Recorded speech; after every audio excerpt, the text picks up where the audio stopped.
morning, everyone. Okay, so my scenario today is that I am presenting a recommendation. Speak up. Please. Sorry.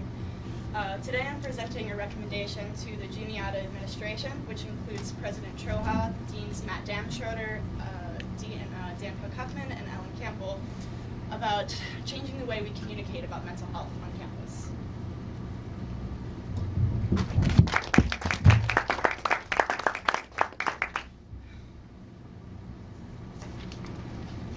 My name is Miranda Suarez.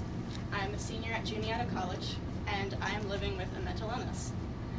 A lot of people might think that me admitting this is foolish, but it's not something that I'm ashamed of. I've been using Juniata's counseling services to help cope with anxiety and depression, and I am a strong advocate for mental health and have been for many years. Juniata College's approach to mental health and counseling are not inherently problematic. In fact, I'd argue that Juniata has made and is continuing to make great strides in improving our counseling services. However, I do believe that there is a clear opportunity for growth and change at the administrative level. My proposal today is that we at Juniata College be pioneers for student mental health awareness by taking a more open and honest approach to the growing need for counseling services on college campuses nationwide. First, I will be identifying where some challenges are and how we currently communicate. Then I will talk about why it is important that we change the way we're communicating. And lastly, I will conclude with the costs and benefits associated with making these changes. The first step I took in my research was to find Juniata's strategic plan. Now, Juniata's strategic plan is called Courage to Act, and it's an online PDF that you can find for free. It's split into 5 primary sections, or priorities, namely scholarship, community, distinctiveness, resources, and presence. Before I dove into this document, because it is fairly lengthy, I decided to do Control F to key search for terms. The first term that I searched for was mental health, which, as you can see, showed 0 results. The second term that I searched for was counseling, which also came up with 0 results. So my next question was why? As I started reading through the document, I noticed that the section on community was particularly relevant, because the section on community touches on this idea of wellness, but never implicitly states mental health as being part of that wellness. So, Juniata is making strides in the right direction, with new counseling, expanded services, and a new renovated center. But I believe that having it be glossed over with generalities diminishes the work that we've put into that. However, more concerning is that it may imply to some a value of public perception over student needs. And some may even argue that the choice of language here perpetuates a stigma against mental illness. Now, another challenge of our current communication was the difficulty I had in finding our counseling services page on Juniata's website. I understand that Juniata's website is currently undergoing massive renovation. However, I do believe that counseling is something important enough that it should always be easily accessible. To use this as an example, I looked up our peer institutions, Elizabethtown College and Susquehanna University, and used their websites as models. Now, if you'll notice, counseling can easily be found on both underneath the Campus Life drop-down menu. Unfortunately, I do not have this on the executive summary. I'm very sorry, I apologize for that. But what you're saying is it's easy to reach, and Yes. Where is it? Just point to what we can't see. So under Campus Life here for Elizabethtown College, and then under Resources, you can see counseling services right here. And then for Susquehanna University, again, under Campus Life, Division of Student Life, Counseling Services. Now, on Juniata's website, I went to Campus Life, and Student Services led me to this drop-down menu here. No immediate mention of counseling. I checked under Student Services, couldn't find counseling. I went to the Health and Wellness page, which talks about free STD testing and has a link to JC Memorial Blair Hospital, JC Blair Memorial Hospital, but no link to counseling, which I found kind of frustrating. Imagine if you were a student looking to find counseling services and you couldn't find it. I noticed that the easiest way to find the counseling page was to do a direct search on Juniata's website, which, while effective, is still kind of concerning considering how easy it is on other websites. Now, I'm sure Juniata's intention is not to be deliberately apathetic, but we have to consider that the current method of communications being used do imply a sense of indifference. Both the refusal to name mental health as a significant and specific problem in our strategic plan, and our failure to make counseling easily accessible on our website, may suggest that Juniata is unconcerned with the rising crisis of mental health among college students in this country. Miranda, is it just possible that the students at Juniata don't suffer from problems with mental health? I'm actually about to get to that in my next point, if you will let me. So my next point, why is it important? Why is it important that we change the way we're communicating? This point is actually very data rich, so please bear with me. I've included all the statistics I will present on your executive summaries if you'd like to follow along. According to a study by the American Psychological Association in 2013, 95% of college counseling center directors said that the number of students with significant psychological problems is a growing concern on their campuses. In a more recent study conducted by the APA in 2016, 52% of surveyed students reported feeling hopeless, and 39% reported feeling so depressed that they found it difficult to properly function.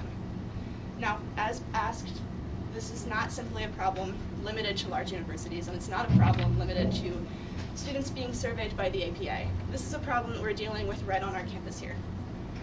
According to data provided to me by the Counseling Center, the number of counseling sessions per academic year has been on a steady incline since 2013, with 1,349 counseling sessions being conducted in the 2015-2016 academic year. Now, we don't yet have data for the last academic year or the current one, but presented by this linear trend, I think we can draw our own conclusions.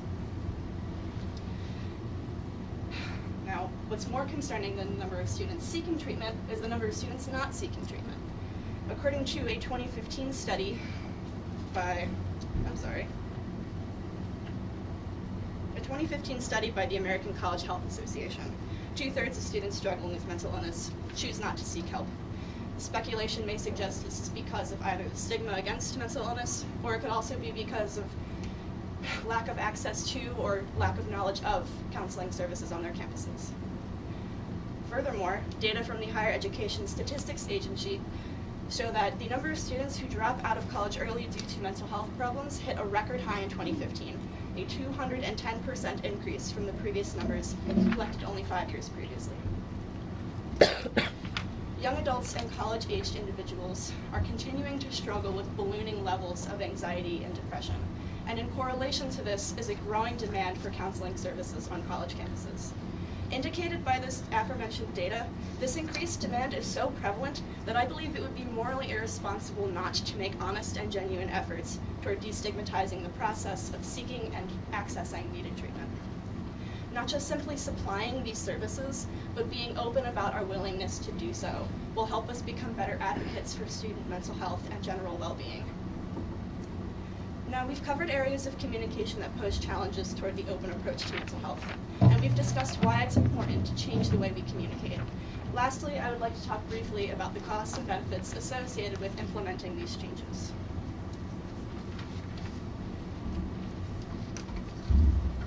Juniata indicated in our strategic plan that a key measure for success is having students exceed wellness behavior benchmarks noted in the NSSE, which is the National Survey for Student Engagement. I believe that having students be aware of our counseling services and actively encouraged to utilize them if needed will create a healthier, more self-assured student body that will be more interested and motivated in engaging in student activities.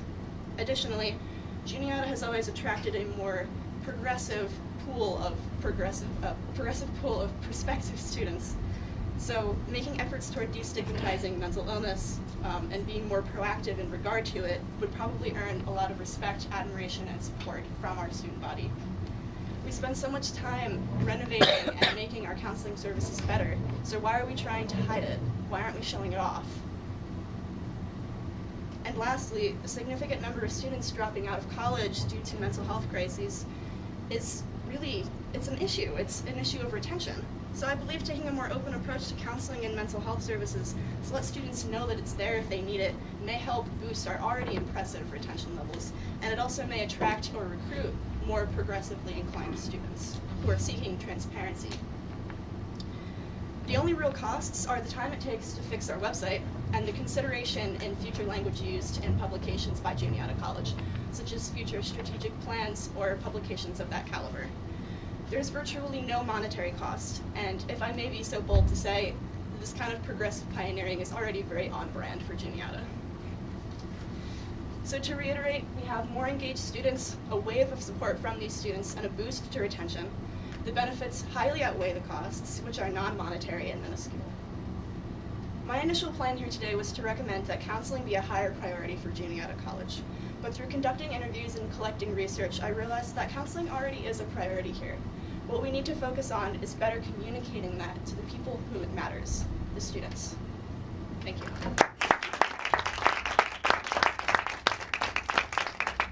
anyone have any questions? So I think, like, as an athlete, we have to do a lot of like different meetings with different people around campus, and like one of them is with like Jody from the Spot. And so I feel like I'm very aware of all this stuff because of like not like what we have to do as athletes, but you know, we kind of have these mandatory meetings that we do go to. And I know it's kind of an easy population to target because you know, our coaches can tell us that we have to do these things. Do you have any idea of like a way that maybe the rest of the campus could be involved with that kind of stuff? Like, Absolutely. I actually talked to a couple tour guides at Juniata, and we discussed the possibility of plugging our counseling services on tours. Additionally, it's also something that could be included in freshman orientations. I think that talking about counseling is something that shouldn't necessarily be something that needs to be brought up by the student. It should be something that they know about in advance before they need it. Does anyone else have any questions? Thank you, Miranda.